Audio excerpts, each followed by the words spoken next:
Hello everyone, welcome back to the B rankers nursing academy. तो यहाँ पर हम जो है दोबारा से सीरीज़ स्टार्ट करेंगे नॉर्सेट 6 की प्रिपरेशन के लिए और डीएसएसबी के लिए। और जो सीरीज़ है वो आपके आने वाले सभी एग्ज़ाम्स के लिए बहुत ज़्यादा हेल्पफुल रहने वाला है। तो सबसे पहले स्टार्ट करने से पहले आप चैनल को सब्सक्राइब कर लीजिए, तो जिससे क्या है, और बेल आइकन को ज़रूर प्रेस करिए जिससे कि आपको आने वाले सारे वीडियोस के नोटिफिकेशंस मिल जाएं। आपके चैनल के सब्सक्राइब करने से और बेल आइकन को प्रेस करने से और लाइक करने से हमें बहुत ज़्यादा हेल्प मिलती है। हमारा फर्स्ट क्वेश्चन है, विच among the following is essential fatty acids. इनमें से कौन सा है जो इसेंशियल फैटी एसिड्स होते हैं। तो यहाँ पर जो है मैंने 4 ऑप्शंस ऑलरेडी दिए हुए हैं आपको, और उसके बाद भी 4 ऑप्शंस है। तो इसमें से आपको जो यहाँ पर है इसमें से सिलेक्ट करना है कि मैं क्या पूछना चाहती हूँ। Which among the following is essential fatty acids. What are the essential fatty acids. देखिए, बॉडी में 2 तरीके की चीज़ें होती है, एक होती है नॉन इसेंशियल और एक होती है इसेंशियल। तो नॉन इसेंशियल है जो कि बॉडी हमारी खुद बनाती है, self made by body, body हमारी खुद बनाती है। और इसेंशियल मतलब कि जो हमें चाहिए होता है आउटसाइड से, which we need it from outside. मतलब कि नॉन इसेंशियल मतलब कि हमारी बॉडी खुद बना रही है और हमें बाहर से लेने की ज़रूरत नहीं है। और इसेंशियल मतलब कि हमारी बॉडी के अंदर नहीं बन रहा है, कोई भी फैट है, कोई प्रोटीन है, कुछ भी तरीके का हार्मोन है, हमारी बॉडी के अंदर नहीं बन रहा है और उसे हमें बाहर से लेने की ज़रूरत है। तो क्वेश्चन में ये पूछा गया है कि इसेंशियल फैटी एसिड्स कौन से हैं। दैट मीन्स कि विच आ बॉडी इज़ नॉट मेकिंग, और हमें बाहर से लेने की ज़रूरत है। तो हमारे पास ऑप्शन में क्या है,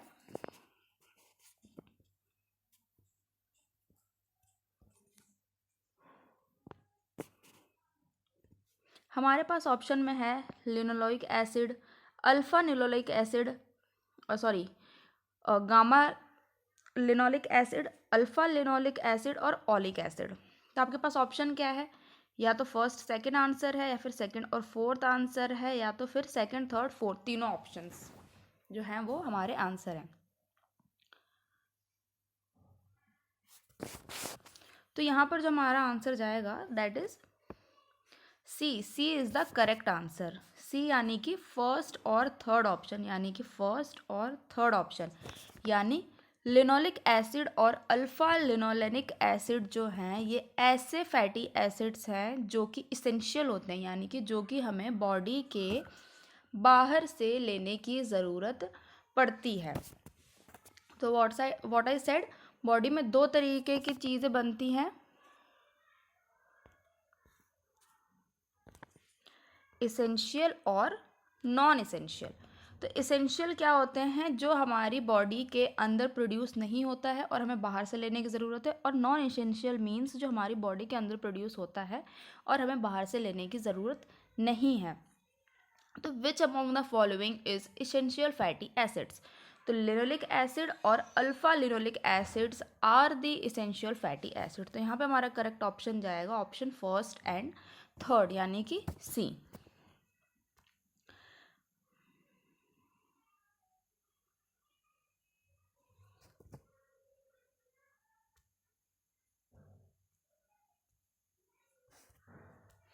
Okay, second question is, doctor prescribe drug Pantop, यानी कि कोई भी फिजिशियन है। अच्छा, एग्जाम में आपको डॉक्टर भी लिख के आ सकता है और आपको लिख के आ सकता है physician.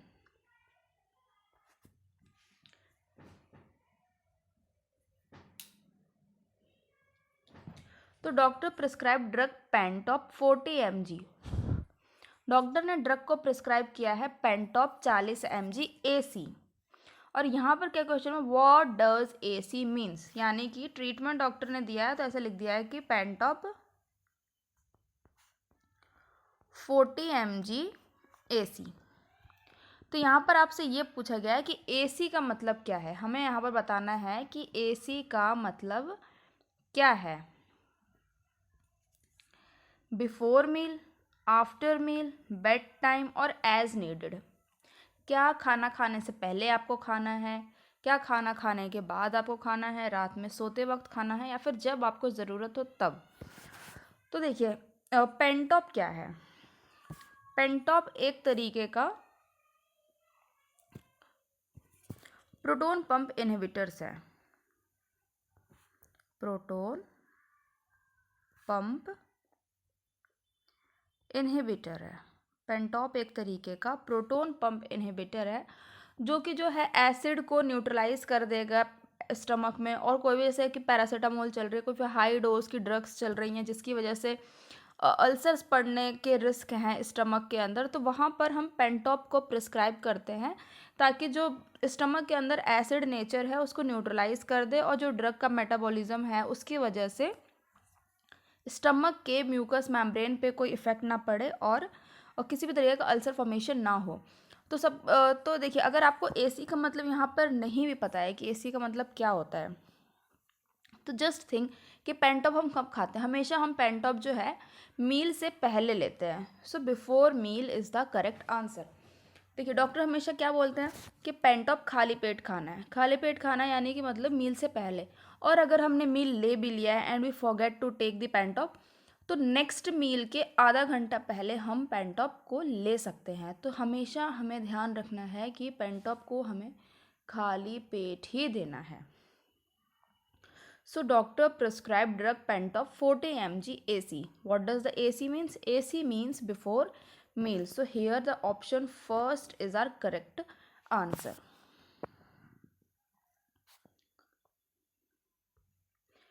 Next question is Coumadin is a anticoagulant drug. हमें यहाँ पर एक ड्रग का नाम दिया गया है Coumadin. ठीक है, एक ड्रग का नाम दिया है Coumadin और ये बताया है कि Coumadin जो है वो एंटीकोआगुलेंट ड्रग है, यानी कि खून पतला करने की दवाई है ना। ब्लड थिनर है, ब्लड थिनर है Coumadin. What is the mode of action of Coumadin? What is the mode of action of Coumadin? तो पहले हमें देखना है कि ब्लड थिनर तो कई तरीके के हैं, ठीक है, हेपारिन,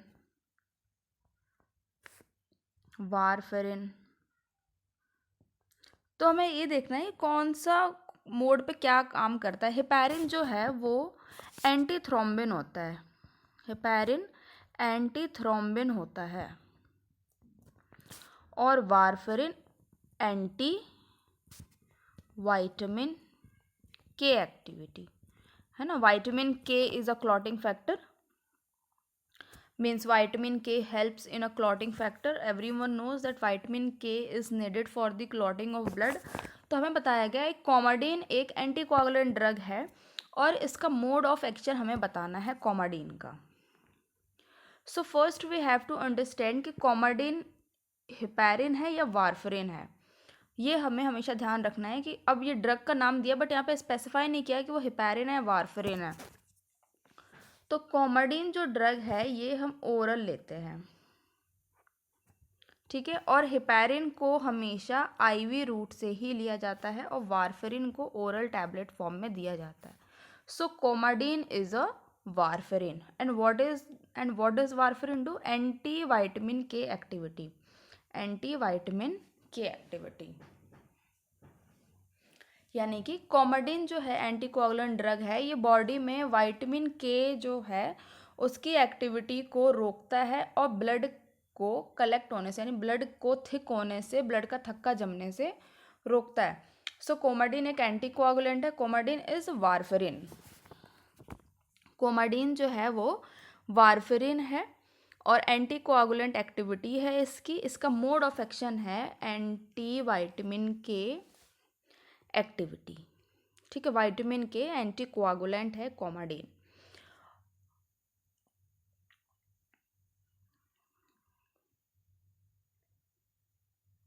और वाइटामिन के का हम प्राइमरी रोल कहाँ पर यूज़ करते हैं? विटामिन के हम कहाँ देते हैं? न्यूबॉर्न बेबीज़ के अंदर।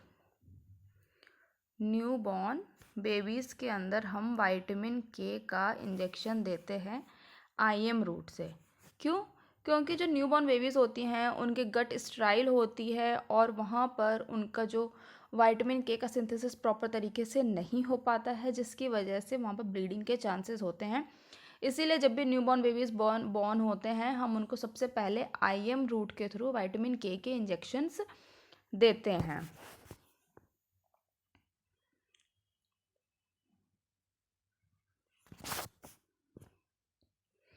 यहाँ पर जो हमारा क्वेश्चन था कि fatty essential acids and all, तो यहाँ पर मैं आपको एक चीज़ और बताना चाहूँगी कि हमारे पास वाइटमिन्स होते हैं। ओके, वाइटमिन्स दो तरीके के होते हैं, फैट सॉल्यूबल और वाटर सॉल्यूबल। वाटर सॉल्यूबल जो है हमारे पास 4 टाइप के होते हैं, ADEK। ए का नाम क्या होता है? रेटिनॉल। एग्ज़ाम में नेम भी पूछे जाते हैं। ये मत समझिए हमेशा कि ये कितना इजी है, फैट सॉल्युबल कौन सा है, वाटर सॉल्युबल कौन सा है। कई बार एग्ज़ाम में आता है और स्टूडेंट्स ये सोचते हैं कि मतलब इतने अच्छे एग्ज़ाम में, नॉर्सेट में या फिर सेंट्रल लेवल के एग्ज़ाम्स में इतने छोटे क्वेश्चंस थोड़ी पूछे जाते हैं, बट नहीं, ऐसे क्वेश्चंस भी आते हैं। विटामिन डी को क्या कहते हैं हम? कॉलीकैल्सिफेरॉल।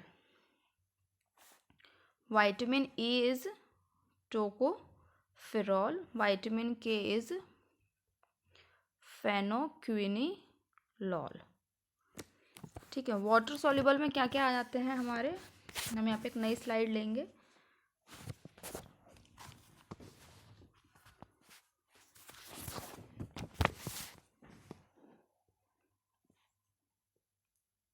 Water soluble vitamins. Water soluble में हमारे आएंगे बी और सी। तो बी कई फॉर्म में होते हैं। B1 को हम क्या कहेंगे? थाइमीन। B2 को हम कहते हैं riboflavin.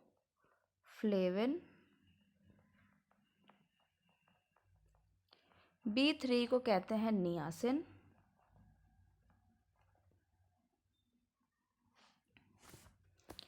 B5 is pantothenic acid. B6 is pyridoxine. B7 is folic acid. B7 को हम कहते हैं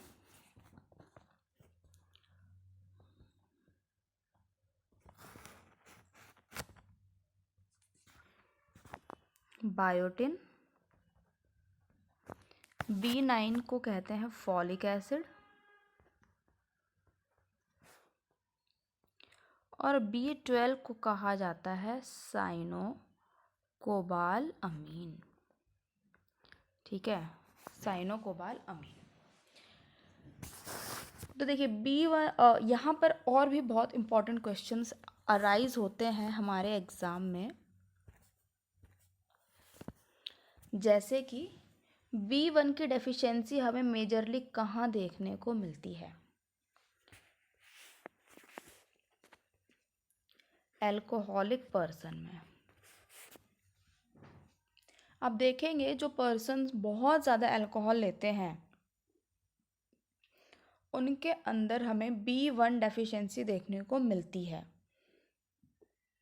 साइकेट्रिक में आपने देखा होगा वर्निक्स इंसेफेलोपैथी और कॉर्साकॉफ साइकोसिस, वहाँ पर भी B1 की डेफिशिएंसी होती है। तो कोई पेशेंट जिसको बहुत ज़्यादा अल्कोहल एडिक्टेड है वो, और फिर वहाँ पे कॉन्शियस भी नहीं रह पाता है, तो वहाँ पर एज अ प्राइमरी ट्रीटमेंट हम B1 के इंजेक्शंस यूज़ करते हैं। तो B1 की डेफिशिएंसी हमें कहाँ देखने को मिलती है? अल्कोहलिक पर्सन के अंदर। कुछ इंपॉर्टेंट क्वेश्चन है, ये हमेशा एग्जाम में आते हैं। नेक्स्ट आ जाता है हमारा B6 भी एक इम्पॉर्टेंट चीज़ है कि B6 की डेफिशिएंसी कहाँ पर होती है? तो B6 की हमें डेफिशिएंसी कहाँ देखने को मिलेगी? जब कोई पेशेंट है और उसको टीबी की ड्रग्स चल रही हैं, कोई पेशेंट है और उसको टीबी ड्रग्स चल रही हैं, तो जो टीबी की ड्रग्स होती हैं वो विटामिन B6 की डेफिशिएंसी करता है। कौन सी स्पेसिफाई करेंगे हम? आइसोनियाजिड। जो आइसोनियाजिड है टीबी के ड्रग्स के अंदर, वो B6 की डेफिशिएंसी करता है, जिसकी वजह से पैरों में झंझनाहट वगैरह स्टार्ट हो जाती है। नेक्स्ट जो है वेजिटेरियंस में, वेजिटेरियंस हम बोलें या फिर हम इसको और स्पेसिफाई कर दें, वेगन्स के अंदर सबसे ज़्यादा कौन से विटामिन की डेफिशिएंसी पाई जाती है? वेजिटेरियंस के अंदर और वेगन्स के अंदर। तो वेजिटेरियंस और वेगन्स के अंदर सबसे ज़्यादा विटामिन B12 की डेफिशिएंसी पाई जाती है।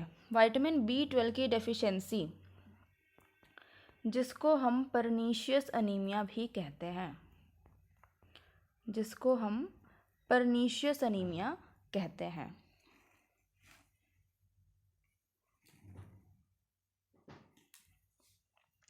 और विटामिन B12 की डेफिशिएंसी और भी कंडीशंस में हो सकती है, जैसे कि गैस्ट्रिक अल्सर, क्योंकि इंट्रिंसिक फैक्टर्स प्रेजेंट नहीं है which is important for the absorption of vitamin B12।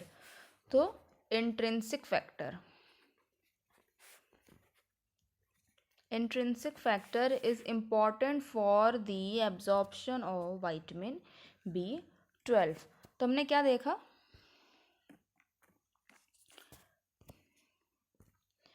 What okay, C is also left. C को हम बोलते हैं एस्कॉर्बिक एसिड, C को हम बोलते हैं एस्कॉर्बिक एसिड। तो B1 को हम थाइमिन कहते हैं, B2 को राइबोफ्लेविन, B3 है, B3 को नियासिन, B5 को पेंटोथेनिक एसिड, B6 को पायरोडॉक्सिन, B7 को बायोटिन, B9 को फॉलिक एसिड, B12 को साइनोकोबाल अमीन। B1 देखिए, ये जो है B1 की डेफिशिएंसी अल्कोहल वाले बहुत ज़्यादा एग्जाम्स में पूछा जाता है कि अल्कोहलिक पर्सन के अंदर या फिर अल्कोहल विड्रॉल के अंदर हमें सबसे पहले कौन से विटामिन की डेफिशिएंसी मिलेगी? तो हमें सबसे पहले मिलती है B1 की डेफिशिएंसी। और कोई पेशेंट है जो टीबी का ट्रीटमेंट चल रहा है, किसी को टीबी ड्रग रेजिम पे है, तो उसके अंदर कौन सी डेफिशिएंसी होगी? पायरेडॉक्सिन।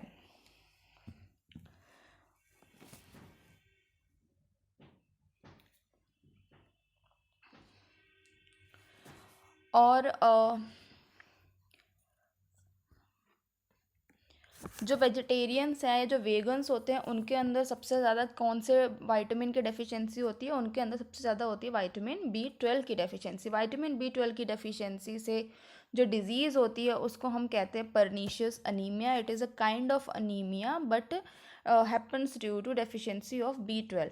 और किस कंडीशन में? अगर कोई नॉन वेजिटेरियन है उसके बाद भी अगर उस देखिए, वेजिटेरियंस है और वीगन्स है, वहाँ पर B12 की डेफिशिएंसी होती है और होना एक फैक्टर भी है। But what if a person is non vegetarian? Because B12 का रिचेस्ट सोर्स है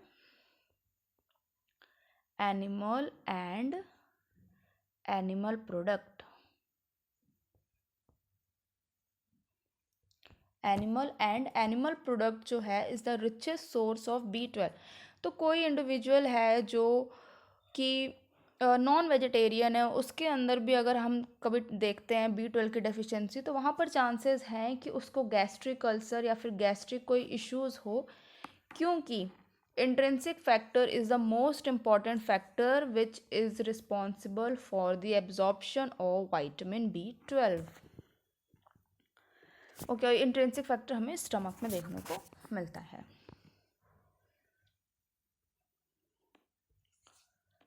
तो ये जो वाइटमिन्स हैं, ये वाइटमिन्स भी बहुत इंपॉर्टेंट है और बहुत बार एग्जाम में इनके नाम और इनसे रिलेटेड डिजीजेस को पूछा गया है। Next question, which among the following is not the manifestation of hyperlipidaemia? तो जब भी एग्जाम में इस तरह कोई क्वेश्चन आता है तो सबसे पहले हमें फोकस करना होता है दैट इज़ नॉट। देखिए यहाँ पर तो ताकि आपका जो ध्यान है जो आपका कंसंट्रेशन है वो खिंचे नॉट की तरफ, इसलिए मैंने यहाँ पर जो नॉट है उसको पूरे कैपिटल लेटर्स में हाईलाइटेड करके दिया, बट एग्ज़ाम में इस तरीके से नहीं आता है। तो आपको बहुत ही ज़्यादा कंसंट्रेट करना है नॉट के ऊपर, एक्सेप्ट के ऊपर, एक्सपेक्ट के ऊपर, देन, नाउ, ओके, नॉट। तो ऐसे कुछ टर्म्स होंगे जहाँ पर आपको स्पेशल फोकस करना है। विच among the following is not the manifestation of hyper lipidaemia?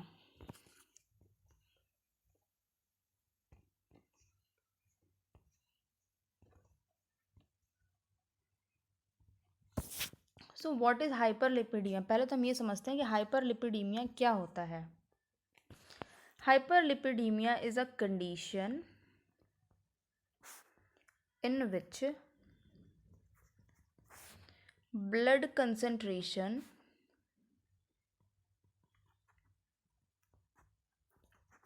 of lipid or cholesterol increases above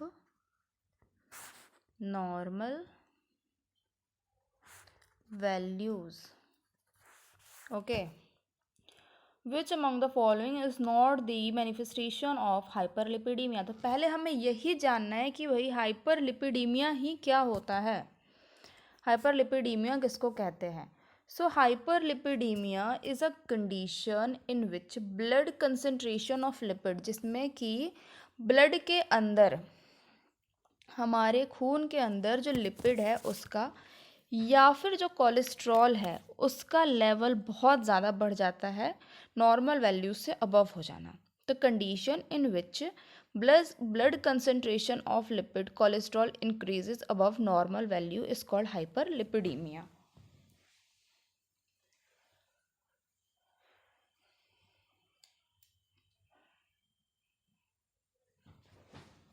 तो हमारे पास यहाँ पर 4 ऑप्शन दिए हुए हैं, corneal Arcus, ज़ेनथैलेसेमा, ज़ेंथोमा and erythema मैरिजिनेटम।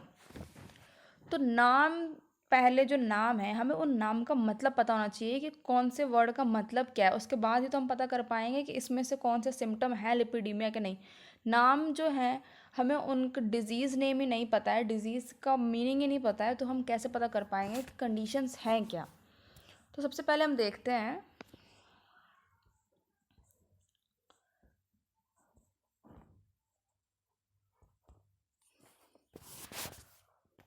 Corneal एरकस means क्या होता है। कॉर्नियल एरकस मीन्स क्या होता है?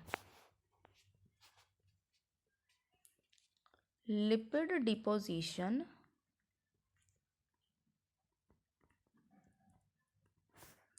Around iris. Lipid deposition around iris is the meaning of corneal arcus. यानी कि for this is your eyes, this is your pupils,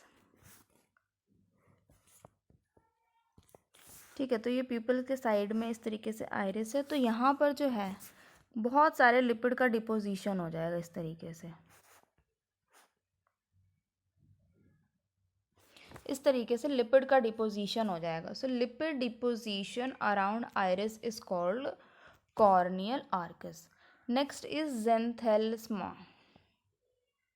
ज़ेनथैलेस्मा means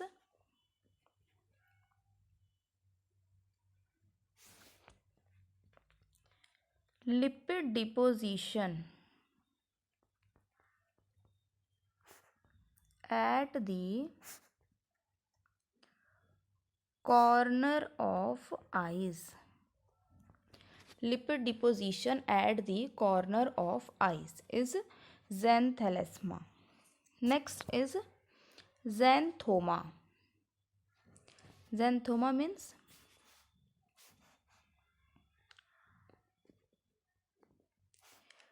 lipid deposit around the entire body, मतलब entire body skin, तो ज़्यादा better रहेगा। मतलब कि पूरी body के स्किन के नीचे जहाँ पर सबक्यूटेनियस फैट्स हैं वहाँ पर बहुत ज़्यादा अमाउंट में लिपिड का डिपोजिशन हो जाएगा, फैट का डिपोजिशन हो जाएगा। तो इसको हम कहते हैं xanthoma. Which among the following is not the manifestation of hyperlipidemia.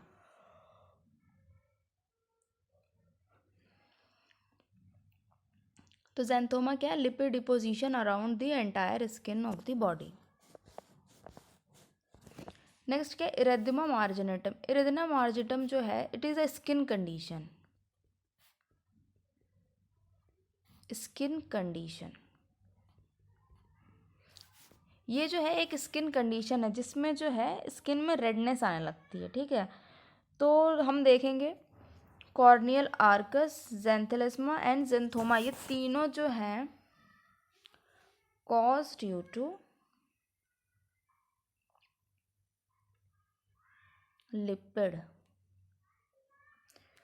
ये तीनों तो जो है, ये तीनों जो कंडीशन है ये लिपिड की वजह से हो रहा है। बट ये इरेथ्मा मार्जिनेटम जो है वो एक स्किन कंडीशन है जहाँ पे स्किन के अंदर रेडनेस आ रही है और इसका कोलेस्ट्रॉल से, लिपिड से, फैट से कोई लेना देना नहीं है। तो हमारा क्वेश्चन ही वही था कि जो हाइपरलिपिडीमिया से रिलेट नहीं करेगा वही हमारा करेक्ट आंसर होगा। तो which among the following is not the manifestation. तो हमारा आंसर जाएगा इरेथ्मा marginatum.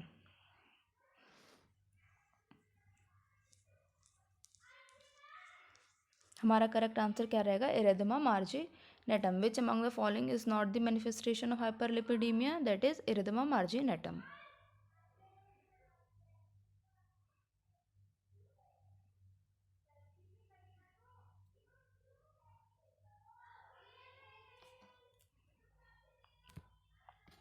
Next question, all the following are effect of hot application accept.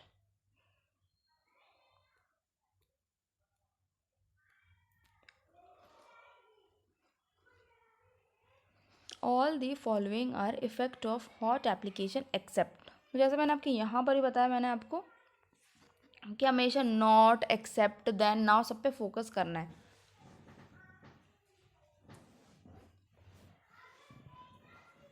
तो यहाँ पर भी सेम क्वेश्चन है, all the following are effect of hot application except. एक को छोड़ के बाकी सारी चीज़ें जो हैं वो हॉट एप्लीकेशन के टाइम पर होगी, बस एक चीज़ नहीं होगी।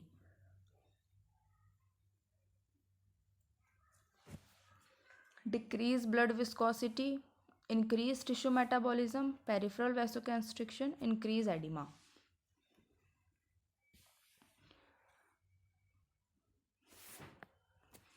तो देखिए जब भी हम हॉट एप्लीकेशन करते हैं, कहाँ पर करें? किसी भी बॉडी सरफेस पे करेंगे,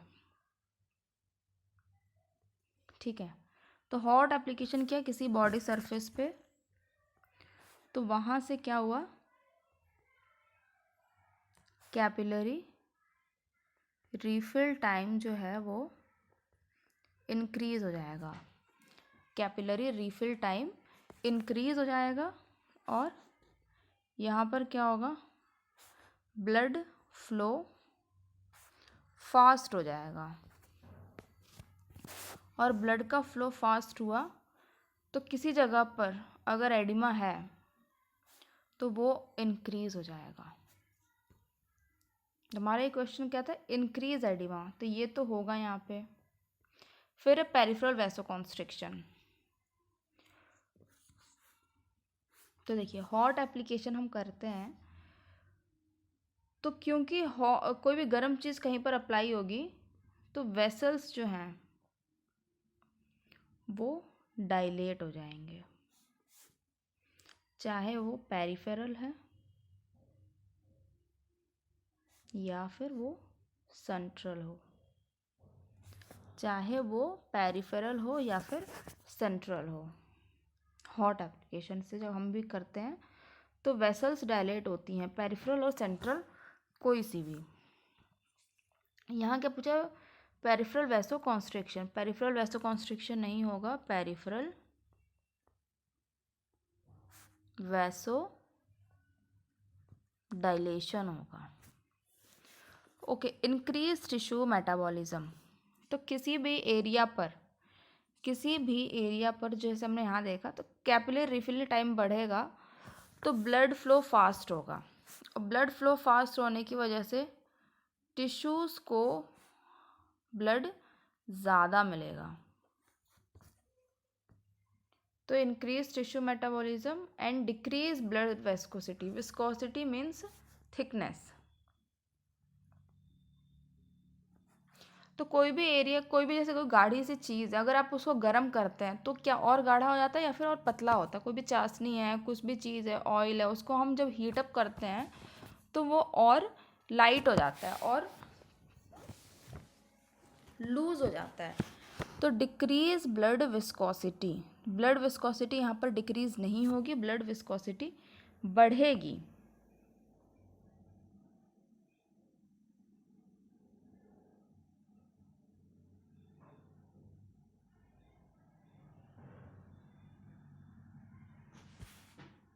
सॉरी, यहाँ पर क्वेश्चन में करेक्शन है, यहाँ पर इंक्रीज ब्लड विस्कोसिटी आएगा। All of the following are effect of hot application. तो इंक्रीज ब्लड विस्कोसिटी, ठीक है, ब्लड की जो थिकनेस है वो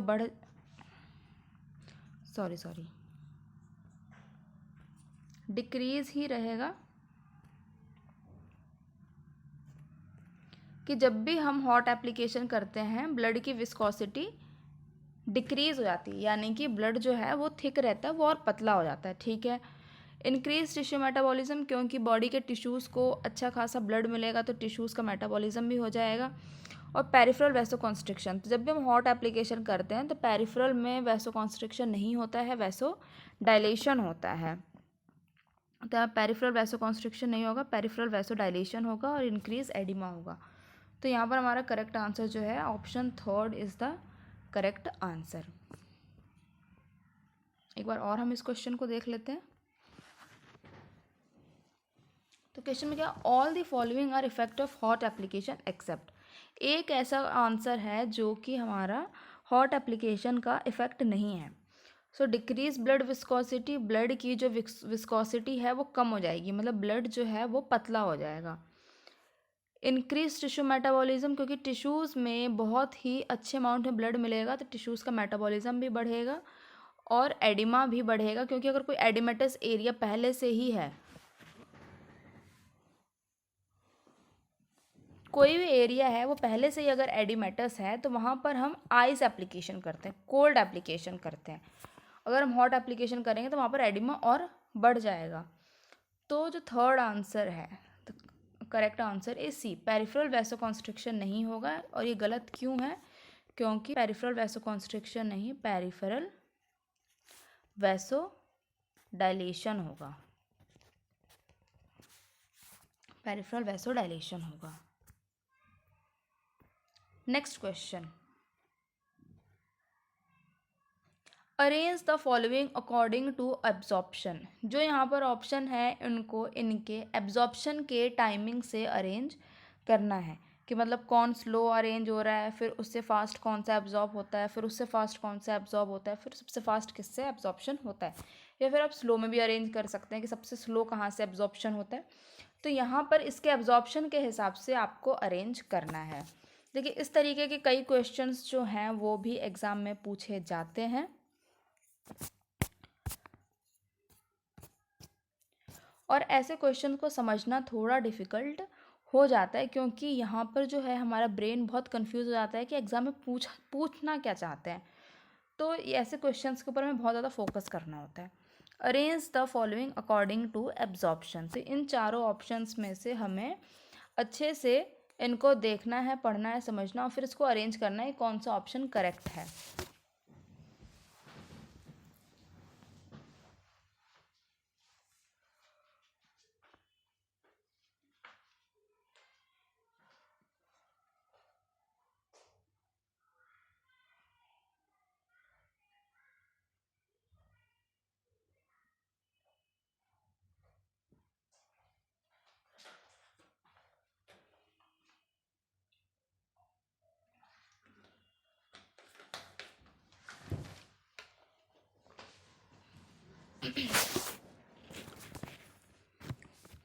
तो फर्स्ट ऑप्शन क्या कह रहा है, इंट्राडर्मल एब्जॉर्ब होता है, उसके बाद आईएम रूट से एब्जॉर्ब होता है, फिर सबक्यूटेनियस होता है, फिर आईवी से होता है। सेकेंड वो क्या बोल रहा है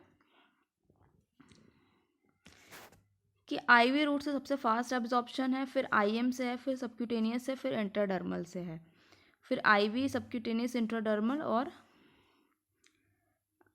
फिर यहाँ पर आईवी, आईएम, एससी और इंट्राडर्मल। तो देखिए सबसे फास्ट एब्जॉर्प्शन होता है आईवी रूट से, फिर उसके बाद फास्ट एब्जॉर्प्शन होता है आईएम रूट से, फिर उससे फास्ट एब्जॉर्प्शन होता है सबक्यूटेनियस से और सबसे स्लो होता है इंट्राडर्मल से।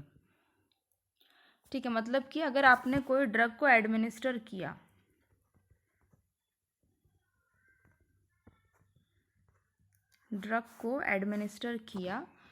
तो अगर आपने आईवी रूट से एडमिनिस्टर किया तो सबसे फास्ट एब्जॉर्ब हो जाएगा with in 30 to 60 seconds only.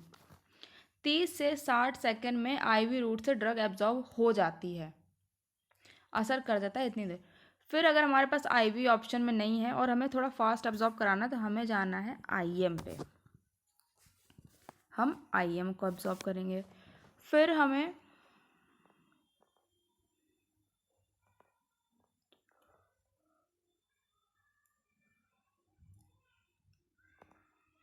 हम जाएंगे सबक्यूटेनियस रूट में।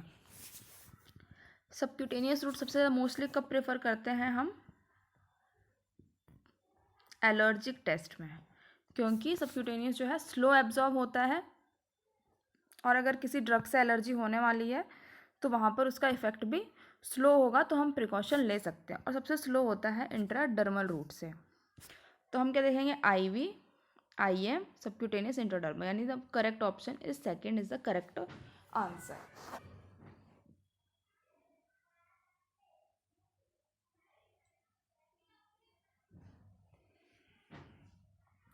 तो इस तरीके के जो क्वेश्चंस आते हैं एग्जाम में, ये बहुत ही माइंड कंफ्यूजिंग क्वेश्चंस होते हैं। हमें यहाँ पर अरेंज करना होता है चीज़ों को अपने अकॉर्डिंग। अब देखिए इस तरीके से यहाँ पर भी सही है कि इंट्राडर्मल सबसे स्लो एब्जॉर्ब होता है, फिर सबक्यूटेनियस, फिर आईएम, फिर IV. But this one is the correct, we have to go with the flow के आईवी सबसे फास्ट एब्जॉर्ब होगा, फिर आईएम, फिर सबक्यूटेनियस, फिर intradermal. Next question, pincer grasp attain at month. Pincer grasp यानी कि चाइल्ड, या फिर अगर हम चाइल्ड ना बोल के यहाँ पर हम बोले न्यू बॉर्न, ठीक है, या फिर बेबीज, लर्न टू होल्ड और पिंच दी ऑब्जेक्ट बाय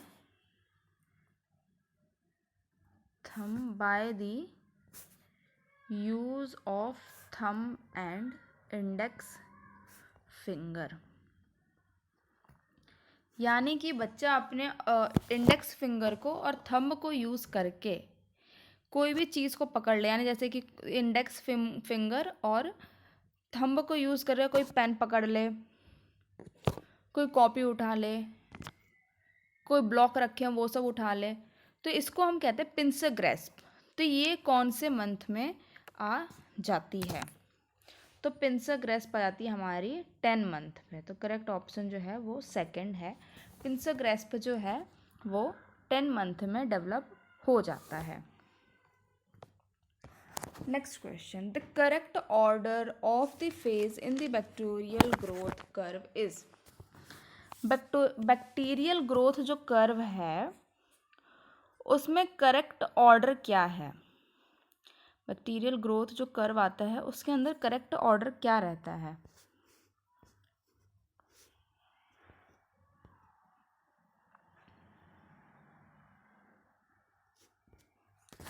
तो क्या होता है? इस तरीके से बैक्टीरियल ग्रोथ कर्व होता है। यहाँ पर क्या है? ये लैग फेस है, ये स्टेशनरी है और ये डिक्लाइन है। यानी कि कोई भी डिजीज़ है, कोई भी डिजीज़ है वो पहले इंक्रीज होगी, यानी कि यहाँ पर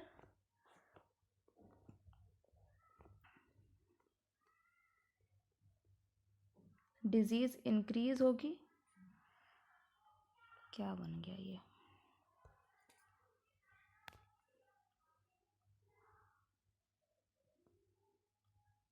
लैग, स्टेशनरी एंड डिक्लाइन। मतलब कोई भी डिजीज़ है वो पहले यहाँ से इंक्रीज होगी, ठीक है। यहाँ पर साइन एंड सिम्टम्स आ जाएंगे, डिजीज़ बीमारी बढ़ेगी, फिर बीमारी बढ़ती गई बढ़ती गई बढ़ती गई और एक टाइम पीरियड पे बीमारी जो है स्टेबल हो जाएगी, ना बढ़ेगी और ना ही घटेगी, ठीक है। यहाँ पर डिजीज़ जो है इंक्रीज़ हो रही है, साइन एंड सिम्टम आ रहे हैं, डिजीज़ की कंडीशन मतलब और पुअर होती जा रही है, फिर एक टाइम पीरियड पे इंक्रीज़ हो जाएगी और जो डिज़ीज़ है वो स्टेशनरी हो जाएगी। फिर यहाँ पर हम ट्रीटमेंट, ठीक है, ट्रीटमेंट देंगे और यहाँ पर अगर इम्प्रूवमेंट होगा तो यहाँ पर जो कंडीशन है वो डिक्लाइन होना स्टार्ट हो जाएगी, यानी कि इम्प्रूवमेंट स्टार्ट हो जाएगा। तो ये है bacterial growth curve, lag, stationary and decline. यही हमारा क्वेश्चन में पूछा हुआ है। तो देखिए यहाँ पर डिक्लाइन फर्स्ट नहीं, पहले बीमारी घटेगी फिर स्टेशनरी पर आएगी, नो। फिर यहाँ पर डिक्लाइन आ गया, नो। अब यहाँ पर स्टेशनरी आ गया। The correct answer is lag, exponential, stationary and decline. Second one is the correct answer. पहले लैग हो यानी इस एक्सटेंड होगा, एक्सपोनेंशियल यानी कि उसके अंदर साइन एंड सिम्टम्स डेवलप होंगे, बीमारी और जो खुद को स्ट्रॉन्ग करेगी, फिर वहाँ पे स्टेबल हो जाएगी और फिर डिजीज़ जो है वो डिक्लाइन होना स्टार्ट हो जाएगी। तो करेक्ट ऑर्डर यही है। एग्ज़ाम में कई बार ये करेक्ट ऑर्डर पूछे गए हैं।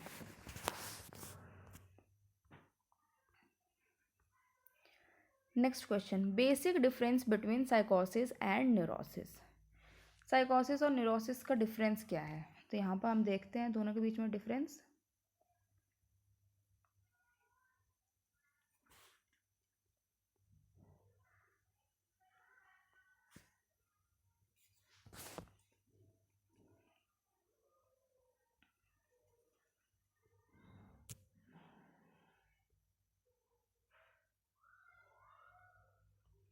तो यहाँ अगर हम बात करेंगे सीवियरिटी पे पहले, तो साइकोसिस के अंदर सीवियरिटी जो है मेजर होती है, यानी कि बीमारी बड़ी होती है। न्यूरोसिस के अंदर माइनर होती है। मैं नेक्स्ट स्लाइड लेके बताना चाहूँगी यहाँ पर साइकोसिस।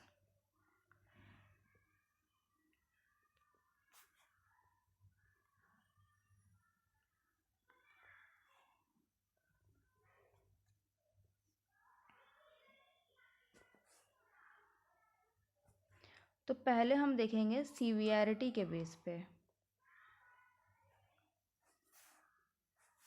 सीवियरिटी के बेस में साइकोसिस में जो बीमारी है वो बहुत सीवियर होती है, यानी कि मेजर होती है कंडीशन, और न्यूरोसिस में माइनर होती है कंडीशन।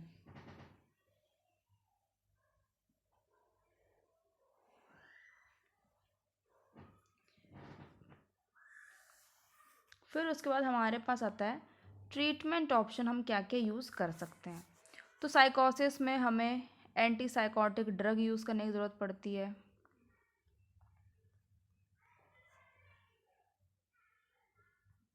हमें ईसीटी यूज़ करना पड़ता है। और न्यूरोसिस में हमें नॉर्मल साइकोथेरेपी देंगे अगर हम, तो पेशेंट जो है वो हमारा इम्प्रूव हो सकता है। नेक्स्ट हम बात करेंगे इंसाइट की। इंसाइट का मतलब क्या होता है? इंसाइट का मतलब होता है कि क्या हमें, मान लीजिए मुझे कोई डिजीज़ है, कोई भी साइकेट्रिक डिजीज़ है, तो क्या मैं अपनी डिजीज़ को एक्सेप्ट कर पा रही हूँ? क्या मुझे अपनी बीमारी के बारे में पता है? मान लीजिए कुछ भी है, तो क्या मुझे, जैसे मान लीजिए मेरा डिप्रेशन है फॉर एग्जांपल, तो क्या मेरी बॉडी जो है, मेरा माइंड जो है, मैं खुद अपने डिप्रेशन को एक्सेप्ट कर पा रही हूँ? क्या मुझे पता है कि मुझे डिप्रेशन है? या फिर सामने वाला बोल रहा है कि तुम थोड़ा डिप्रेस हो रही हो, तुम्हें जाकर डॉक्टर को दिखाना चाहिए, एंड आई वॉज लाइक कि खुद होगा पागल, मुझे पागल बोल रहा है, मुझे कुछ नहीं हुआ है। तो मुझे जो है मेरे इनसाइट के बारे में नहीं पता, मतलब मुझे मेरी बीमारी के बारे में नहीं पता है। और अगर किसी ने आके मुझसे बोला कि that you have to go and take medical advices, हमें ऐसा लगता है कि तुम थोड़ा डिप्रेशन में जा रही हो, and I was also accepting कि हाँ यार, मुझे भी थोड़ा ऐसा लगता है कि बहुत स्ट्रेस रहती हूँ और मुझे ऐसा लगता है मैं डिप्रेस्ड होती हूँ चीज़ों को लेके, मुझे एक बार जाकर डॉक्टर को दिखाना चाहिए। मतलब कि मुझे मेरे इनसाइट के बारे में पता है, मुझे मेरी बीमारी के बारे में पता है कि हाँ, मैं जो है, मुझे कोई ना कोई प्रॉब्लम है।